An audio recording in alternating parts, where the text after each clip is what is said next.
Vamos a leer del verso 1 al 5 para comenzar del capítulo 62.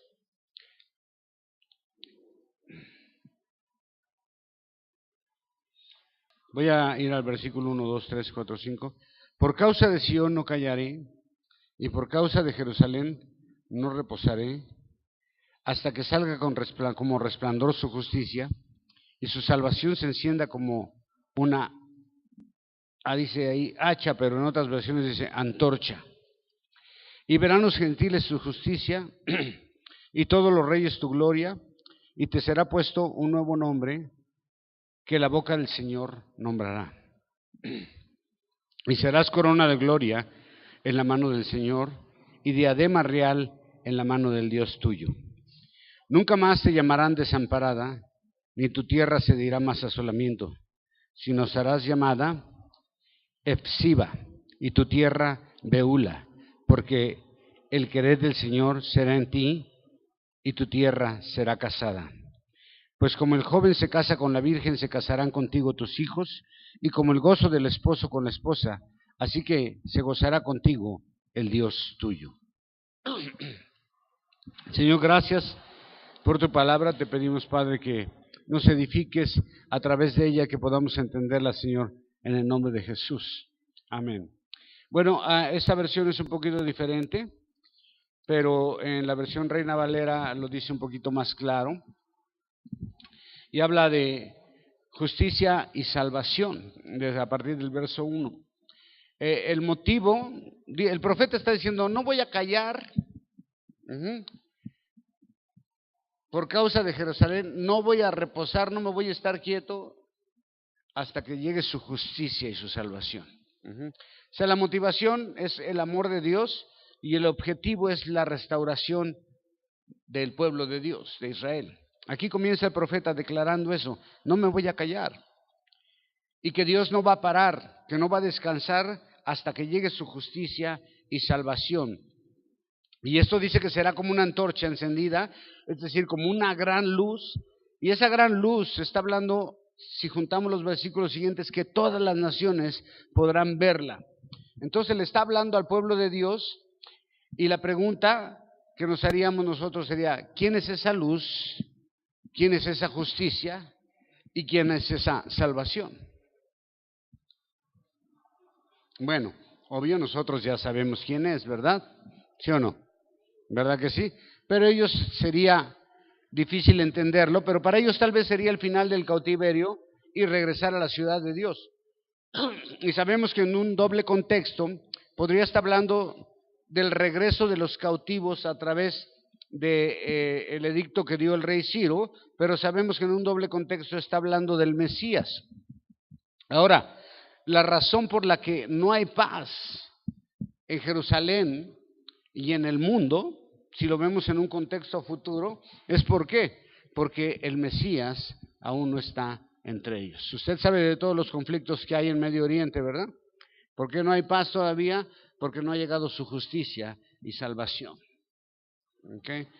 El Mesías no ha llegado a estar entre ellos. Entonces no habrá paz en Medio Oriente, no habrá paz hasta que en Jerusalén llegue el Mesías. Y cuando pase eso va a tener un nuevo nombre. Y esto será algo notable a todas las naciones, y todos verán esta justicia. Y ya dijimos que la justicia es el Mesías. Y cuando dice de un nuevo nombre, ¿qué te recuerda eso de un nuevo nombre? ¿No le recuerda algo? Apocalipsis. En Apocalipsis dice, si me acompañas a Apocalipsis 2, verso 17, si no me equivoco.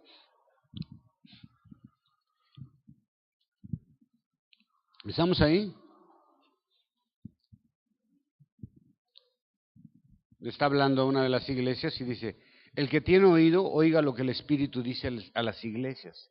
Al que venciere le daré de comer del maná escondido, y aquí está. Y le daré una piedrecita blanca, y en la piedrecita un nuevo nombre escrito, el cual ninguno conoce, sino aquel que lo recibe. ¿Okay? ¿De qué está hablando aquí, no? Bueno, es un nuevo nombre que solamente Dios conoce, y quien lo recibe. Y cuando vamos al contexto de Apocalipsis, se dice quien recibe este nuevo nombre. Bueno, en aquel entonces, déjame ir más atrás, en el Coliseo Romano, pues no había como ahora Ticketmaster ni cosas como esas, ni membresía, ni había boletos, ni nada. Entonces, dicen los historiadores que está haciendo alusión a quien recibe este nuevo nombre era como recibir un pase VIP, para ir al Coliseo Romano, ya que no había ese tipo de membresías como hoy las hay. Entonces tú podrías comprar esa piedrecita blanca, que era una piedrecita que ellos tallaban, y en esa piedrecita ponían tu nombre o alguna clave con la que tú ya podías entrar a todos los eventos del Coliseo Romano. Ese es el contexto en Apocalipsis, una piedra blanca en donde se va a dar un nuevo nombre, una piedra blanca donde grababan tu nombre y con ese podías entrar a todos los eventos del Coliseo Romano. ¿Cuáles eran los eventos del Coliseo Romano? Pues eran los gladiadores. ¿Sí se acuerdan de esa película de Gladiador? Era uno que vendía gladiolas. Ay, gladiolas. Nah. No, los guerreros, ¿no? Y también ahí ponían a los cristianos para que los leones se los comieran, ¿verdad? Y entonces imagínate los niños que iban al Coliseo a ver eso, le decían a su papá, ¿podemos venir el próximo domingo a ver cómo se comen los leones a los cristianos? ¿Qué le diría el papá? Si te portas bien, sí. Qué mal, ¿no? Pero eso pasaba.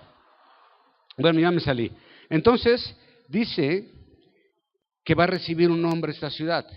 Y aparte de este nuevo nombre que va a recibir cuando el Mesías llegue a reinar ahí, hay una promesa y dice que será coronada de gloria de Jehová y diadema en la mano de Dios. Y obvio, todo esto va a suceder hasta que llegue el Mesías. ¿Cuál es ese nombre? El verso 4, fíjate, ¿ves? ¿Cuál es ese nombre que va a recibir esta ciudad? Porque aquí mismo nos va a contestar. El verso 4 dice que ya no será llamada como desamparada ni desolada. ¿Cómo estaba la tierra cuando la destruyeron los babilonios y saquearon el templo? Estaba todo destruido, desolado. La gente que ahí quedó, los pocos que ahí quedaron, pues estaban muriendo de hambre. Esa ciudad estaba desamparada, destruida. Pero dice que va a recibir un nombre que será Hepsiba. Y Hepsiba quiere decir mi deleite. ¿Okay? Y el segundo nombre que va a recibir es Belua, que uno de sus significados es casarse, casado, desposar, ser marido o llegarse a ella. En otras versiones la traduce como esposa. Entonces, en resumen, podríamos decir que esta ciudad se va a llamar la prometida o esposa de Dios. Entonces Jerusalén será el deleite del Señor y será esposa. ¿Esto cuándo? Cuando aparezca su justicia. ¿Y cuándo es que aparece su justicia? Cuando aparezca una vez más el Mesías. La razón por la que será llamada así, y todas estas cosas suceden, dice, ¿por qué? ¿Por qué suceden entonces estas cosas? Porque el Señor será en ti. O sea, porque Jehová está en ti. Tu tierra será desposada, y eso es más claro ni el agua, ¿no? Todo esto va a ser porque Dios está en ti y Dios te llamará esposa. Wow. Y luego el verso 5 dice, y se casarán o se desposarán contigo tus hijos. Entonces, en el contexto inmediato, serían los que regresan a Jerusalén y Dios trae al pueblo, y ese pueblo será el esposo, la esposa. ¿Okay? En Oseas capítulo 2, por favor, si me acompañas, para darle un poquito más de forma. Oseas capítulo 2, versos 16, 17, 18, 19 y 20. Dice, es una profecía de Oseas también. Dice, ¿será que en aquel tiempo, dice el Señor, me llamarás marido mío y nunca más me llamarás Baalí? ¿Okay? Entonces, ¿a quién le está diciendo esto Oseas? Al pueblo de Dios. Porque quitaré de su boca los nombres de los Baales y nunca más serán mentados por su nombre. Y haré por ellos concierto en aquel tiempo con las bestias del campo y con las aves del cielo y con las serpientes de la tierra, y quebraré arco y espada, batalla de la tierra, y los haré dormir seguros. Y aquí viene, y te desposaré conmigo, ¿para cuándo? Para siempre. Te desposaré conmigo en justicia, juicio, misericordia y miseraciones. Te desposaré conmigo en fe, y conocerás al Señor. ¿Quién es la esposa? El pueblo de Dios. Pero al mismo tiempo, es el feliz regreso de los cautivos. El profeta extiende su visión hasta el futuro y produce la llegada del Salvador al mundo entero. ¿Okay? Y luego vamos al verso 6 de Isaías 62. Dice, sobre tus muros, oh Jerusalén, he puesto guardas todo el día y toda la noche, y no callarán jamás. Los que os acordareis del Señor, no ceséis, ni a él le deis tregua hasta que confirme y hasta que pongan a Jerusalén por alabanza en tierra. Ajá. Juró el Señor por su mano derecha y por el brazo de su fortaleza, que jamás daré de su trigo por comida a tus enemigos, ni beberán los extraños el vino que tú trabajaste, mas lo que cosecharon lo comerán y alabarán al Señor, y los que cogieron lo beberán en los atrios de mi santidad. Pasad por las puertas, barred el camino al pueblo, allanad la calzada, quitad las piedras, alzar banderas a los pueblos. He aquí que el Señor hizo ir hasta lo último de la tierra. Decid a la hija de Sión, he aquí viene tu Salvador, he aquí su recompensa con él y su obra delante de él. Y llamarán pueblo santo y redimidos del Señor, y a ti te llamarán ciudad buscada y no desamparada. ¿Ok? Ahora, un llamado a trabajar. ¿A quién? Dice, pondré guardias, es decir, atalayas, son los dirigentes eclesiásticos, los sacerdotes que va a poner Dios cuando regresen los cautivos, pero también está hablando en el final de los tiempos, dice, y estos van a estar todo el día y toda la noche sin callar. ¿Qué es lo que van a estar sin callar? Van a estar proclamando la salvación de Dios. Eso es lo que van haciendo, sin callar hasta que aparezca el Mesías. Y le pide que no tengan, que también sean insistentes con él hasta que lo cumpla. Que estén todo noche y día sin callar, guardas fieles que recordarán al pueblo siempre las promesas de Jehová, y no dejarían de trabajar en esto hasta la restauración de toda la ciudad. O sea, estos guardas estarían día y noche recordándole al pueblo que Jehová ha prometido restauración y salvación, y van a estar así, ¿ves? Y luego le dicen, y les tregua, y esto es para todos aquellos que creen en las promesas de Dios. Dice, permanezcan orando hasta que Dios cumpla lo que está prometiendo, hasta que Dios ponga a Jerusalén por alabanza de la tierra. Es decir, Jerusalén va a ser un lugar que todo el mundo va a alabar. Va a ser donde va a estar la adoración mundial. Es decir, hasta que llegue el Mesías y Jerusalén sea el centro de la adoración mundial. Y en el contexto inmediato, pues si tú sabes, el templo fue destruido, ¿verdad? Y después regresan Esdras y Nehemías, y regresan los exiliados de Babilonia, vuelven a construir otro templo que no es tan grandioso como el templo de Salomón, es un templo un poco más modesto, pero hay templo, y empiezan una vez más los sacrificios, los rituales, el servicio a Dios. Pero cuando aparece Jesús, después de Jesús, en el año 70, después de Cristo, ¿qué pasa? Los romanos, comandados por el general Titus, destruyen todo y ahora no hay nada, está terminado todo, o sea, no hay templo. Hay unos poquitas piedras de lo que era el templo. Así que también habla de los tiempos finales esto, ¿no? Y luego les da una promesa muy interesante que es el 8 y 9. La promesa es para el pueblo de Dios, una promesa más para el pueblo de Dios. Aquí Dios hace un juramento. Dice, nadie más volverá a usar tus recursos. Hay un dicho que se dice mucho aquí en México, es nadie sabe para quién trabaja, ¿no? Entonces andamos trabajando y no sabemos para quién estamos trabajando. Pero aquí será diferente porque Dios les dice, todo el fruto de su trabajo va a ser para ustedes mismos, para quien lo produce. Nadie más podrá tomar de él. será una producción del pueblo y para el pueblo, porque en el pasado todas las cosechas, los ganados, los granos de Israel, todo lo que ellos producían, el vino, los lagares, las vendimias, fueron robadas por todos estos enemigos. Pero dice ahora Dios les da una promesa: cuando esté ahí la justicia, el Mesías, nadie más podrá tomar los recursos del pueblo de Dios. Hemos leído en otros capítulos, de hecho, que van a mandar riquezas a Jerusalén de todas las naciones, ¿no? Entonces, ahora Dios promete que no van a trabajar para nadie más, que el fruto de su trabajo será para ellos y disfrutarán de este fruto. Y luego comienza a hacer alusión al vocero de Dios, que comienza diciendo: preparen el camino. Y eso es una voz de cuando eran los juglares, eran los que iban antes de que llegara un rey a un lugar, iban gritando: preparar el camino, enderezar las calzadas, quitar las piedras, porque si iba a llegar un rey. Es como cuando ahora viene un político, antes de que venga el político, pues pintan todas las calles por donde va a pasar acá su raya amarilla bien bonita y la raya blanca y todo eso, porque va a pasar por ahí un político. Entonces así ellos también, estos juglares iban al pueblo donde iba a visitar el rey y decía: preparar el camino, hagan esto, hagan el otro, porque va a presentarse el rey. En el contexto inmediato está hablando de que abran el camino para que regresen los cautivos, que no tengan ningún obstáculo para regresar. Pero también es un claro anuncio, podría estar hablando de aquella entrada triunfal del Mesías en Jerusalén. ¿Se acuerdan cuando entraron en el burrito?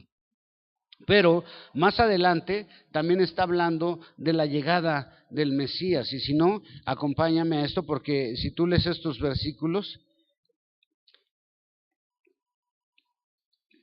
dice Apocalipsis 22, 12 y 13: he aquí yo vengo presto, mi galardón está conmigo para recompensa a cada uno según fuera su obra. Yo soy el alfa y el omega, el principio y el fin, el primero y el postrero. Entonces, una preparación del camino en el sentido físico para el regreso de los cautivos, pero también el anuncio de la entrada triunfal a Cristo a Jerusalén.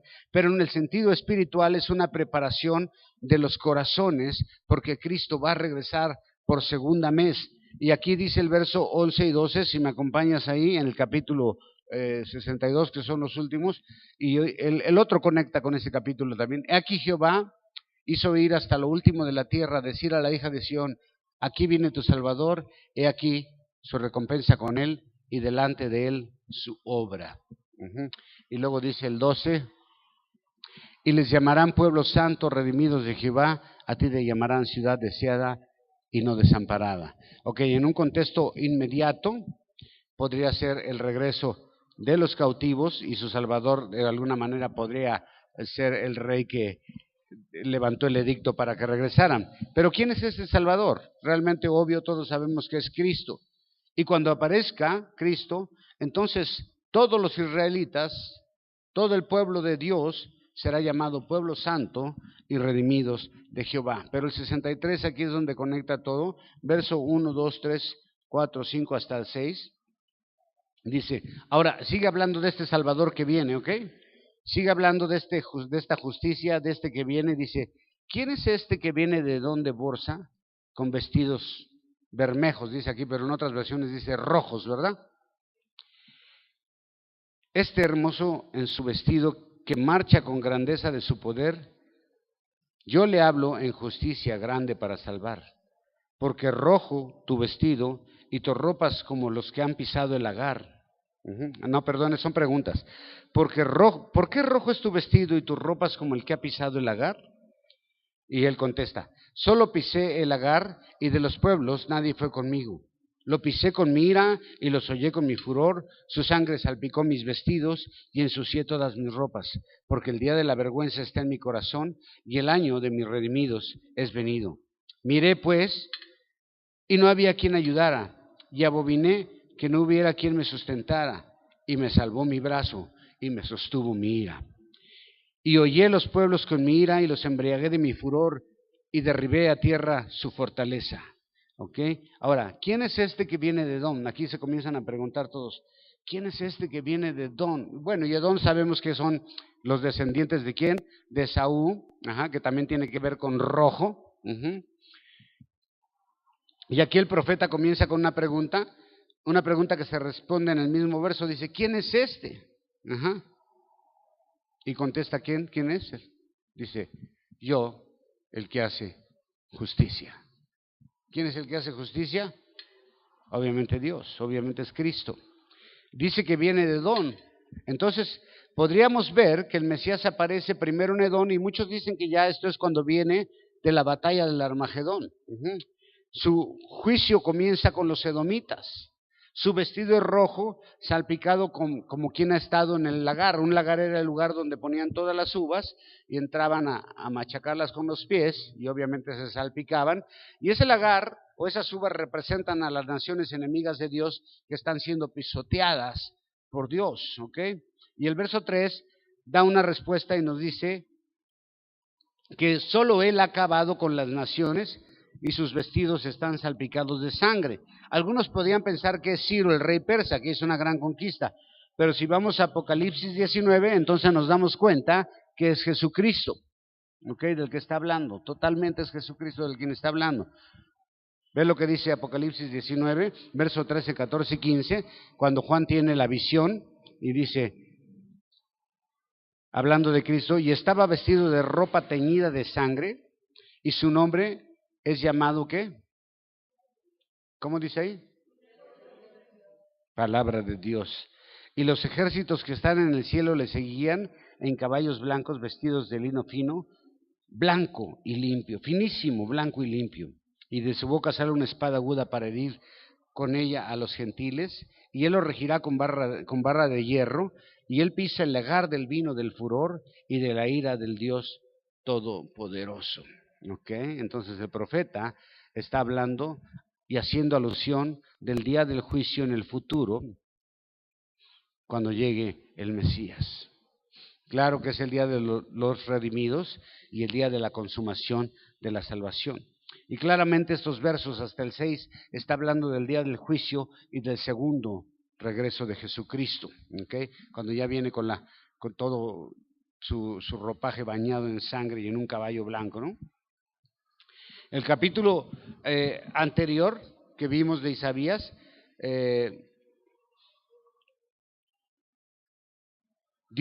Jesús aplicó esa profecía a él cuando dijo, el Espíritu del Señor está sobre mí y he venido a esto, y dijo que ha venido a predicar el año agradable al Señor, y ahí empieza.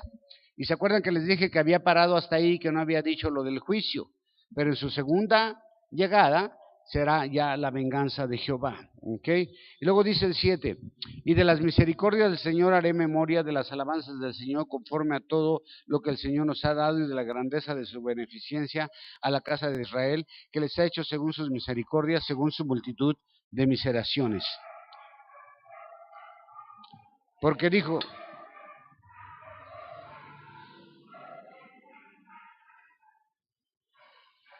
ya vinieron a molestar al perro. Porque dijo, ciertamente mi pueblo son hijos que no mienten, y fue su Salvador.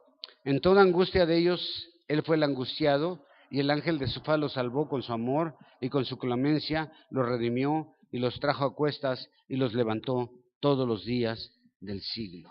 Wow. Entonces aquí la respuesta del pueblo, comienzan a recordar el pasado, la misericordia de Dios, y reconocen por qué están en esta condición, y comienzan a tener una esperanza de salvación al reconocer la condición en lo que se encuentra. Pero mira el 10, 11, 12 en adelante, dice, mas ellos fueron rebeldes e hicieron enojar a su Espíritu Santo, por lo cual se les volvió enemigo y él mismo peleó contra ellos. Pero se acordó de los días antiguos de Moisés y de su pueblo.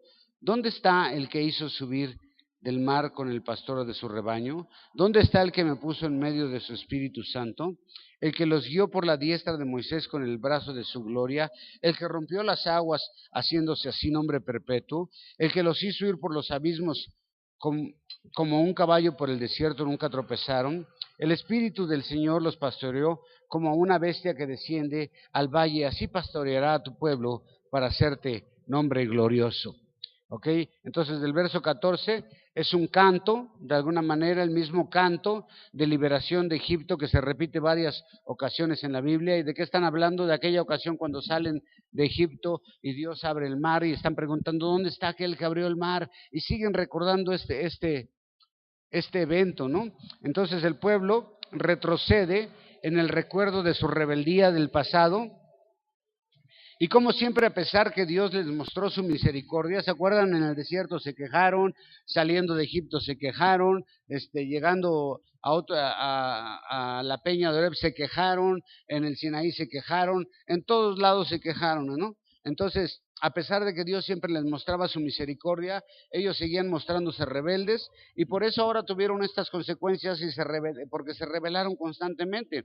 Y ahora preguntan en su cautiverio, en el mundo caído, en la oscuridad, ¿dónde está ese Dios, no? El que nos sacó de Egipto, y comienzan a recordar todas las cosas que Dios hizo a su favor, esperando que vuelva a repetir esa salvación con ellos. Pero ahora el 15 en adelante dice, mira desde el cielo, desde la morada de tu santidad, bueno, ya vimos dónde vive Dios, en el cielo, y de tu gloria, ¿dónde está tu celo y tu fortaleza? La conmoción de tus entrañas y de tus misericordias para conmigo se ha estrechado. Están preguntando, dice, porque tú eres nuestro Padre, que Abraham nos ignora e Israel no nos conoce. Tú, Señor, eres nuestro Padre, nuestro Redentor perpetuo. Es tu nombre. ¿Por qué, oh Señor, no nos has hecho errar en tus caminos? Endureciste nuestro corazón a tu temor. Vuelve por tus siervos, por las tribus de tu heredad. Por poco tiempo se poseyó la tierra prometida en el pueblo de tu santidad y nuestros enemigos han hollado tu santuario. Hemos sido como aquellos quienes nunca te enseñoreaste, sobre los cual nunca fue llamado tu nombre. En estos versos comienzan con una plegaria del pueblo y están pidiendo una renovación del pacto de Dios. Le piden a Dios que mire desde el cielo, que descienda, y ahora le dicen, los patriarcas pudieron habernos abandonado, ¿no? Moisés, Abraham nos pudieron, pero claman la misericordia de Dios sabiendo que Él no se olvidará de ellos. Y le dicen, tú eres nuestro Padre perpetuo. ¿Dónde está? ¿Dónde está? Es la pregunta, ¿no? Dice, ¿acaso también te olvidaste ya de nosotros? Un clamor porque Dios vuelva por amor y misericordia, pero no sin antes reconocer que ellos endurecieron su corazón y que ellos fueron los que erraron el camino. Dios no los hizo errar, ellos erraron el camino y comienzan a recordar su caída y cómo los enemigos fueron y destruyeron el templo de Dios. Y ahora se ponen en una categoría, dice, nosotros somos iguales que cualquiera que no te conoce. Así está el pueblo de Dios en ese nivel espiritual. Dicen, hemos caído tanto que ahora parecemos gente que no te conoce. En eso nos convertimos, en gente que no te conoce. Ellos están buscando una restauración de Dios, pero se dan cuenta que se han convertido igual que cualquier persona que un pagano que no conoce a Dios. Y pues comienzan a clamar, ¿y dónde está aquel Dios de la salvación de Egipto? ¿Dónde está aquel Dios que hizo esto? ¿Dónde está el Dios que hizo? Dice Moisés, nos puede olvidar Abraham, pero tú también nos vas a olvidar. Están pidiendo, clamando por una restauración. Y esta restauración ya fue prometida por Dios en el capítulo anterior. Pero antes de ser restaurados, ¿qué debe de haber, hermano, antes de ser restaurados? Arrepentimiento. Una confesión del por qué llegamos ahí y después un arrepentimiento genuino.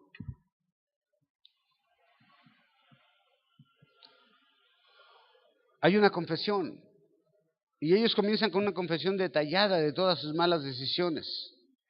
El pueblo de Dios está rogando por la restauración y es la restauración que Dios promete al final de los tiempos. Pero en los versículos anteriores que leímos dice, pondré atalayas o guardias que les estén recordando siempre esto y ustedes sigan y sigan orando hasta que Dios cumpla lo que dijo. ¿Ves? Entonces nuestro deber como pueblo de Dios, como hijos de Dios, es seguir orando y orando y orando. ¿Para qué? Para que venga el Señor, para que la salvación sea consumada. Porque nosotros tenemos una promesa de salvación, ¿verdad? Todos la tenemos. son las arras del Espíritu Santo, es una promesa de salvación, pero aún no es consumada esa salvación. Tenemos la promesa, la salvación va a ser consumada cuando aparezca el Mesías. ¿Okay? Entonces, ¿cuál es nuestro deber como hijos de Dios, como cristianos, como pueblo de Dios? Seguir orando, proclamando la salvación y restauración.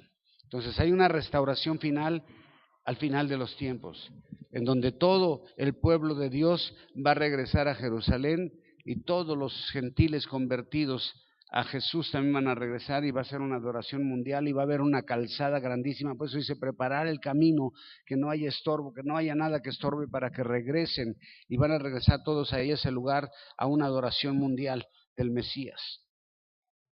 Aunque aquí parece que ha mencionado también ya la batalla del Armagedón.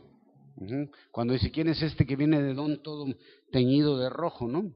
Entonces, Dios llega y comienza su juicio por las naciones de los edomitas. El pueblo de Dios ruega por restauración, ruega por la salvación, porque Dios la prometió. Y nosotros tenemos que seguir fieles a ese llamado. ¿Y sabes qué? Dios lo va a hacer a su tiempo. Una de las cosas que debemos de hacer es predicar el Evangelio, porque la Biblia dice que una vez que el Evangelio sea predicado en todo el mundo, en todos los rincones de la tierra, entonces ¿qué? Entonces vendrá el fin. ¿Okay? Y lo más interesante de todo es que esa tarea no la acaba de hacer la iglesia, porque la acaban de hacer ¿quién? Unos ángeles, ¿no? Salen 4 ángeles de los 4 puntos cardinales de la tierra gritando la salvación por toda la tierra. Y entonces ya aparece. Entonces, pero nuestro deber es, mientras más prediquemos el Evangelio, mientras más gente llevemos a los pies de Cristo, mientras más permanezcamos orando, ¿sabes qué es lo que estamos haciendo? Acelerando la llegada de Cristo. Y yo creo que muchos ya quisiéramos que viniera Cristo, ¿no? Entonces, si queremos que venga, tenemos que permanecer en oración y tenemos que permanecer compartiendo el mensaje de salvación, ¿ok? Entonces, Jerusalén va a ser el centro de adoración mundial. ¿Cuándo? Cuando aparezca Mesías. ¿Cuándo va a aparecer el Mesías? Solo Dios lo sabe. Hay algunas señales en la Biblia que nos dicen probablemente cuándo podría aparecer, algunos sucesos que son antes de la aparición del Mesías, pero nadie lo sabe realmente. ¿Bien? Pero nuestro deber es seguir proclamando el mensaje como los atalayas que van a estar día y noche, día y noche, día y noche proclamando el mensaje. ¿Ah? Y aparte van a ser insistentes con Dios hasta que cumpla su promesa de restauración. ¿La restauración de quién? Del pueblo de Dios. Hay 10 tribus perdidas. Y esas 10 tribus perdidas tienen que regresar todas a Jerusalén. Antes de que aparezca el Mesías, va a haber ese llamado que todos van a decir, es tiempo de volver a Jerusalén. Y de todas las partes del mundo van a empezar a llegar ahí. Y si aparecen estos días, entre ellos vamos a ir nosotros también, ¿ok? ¿Sí?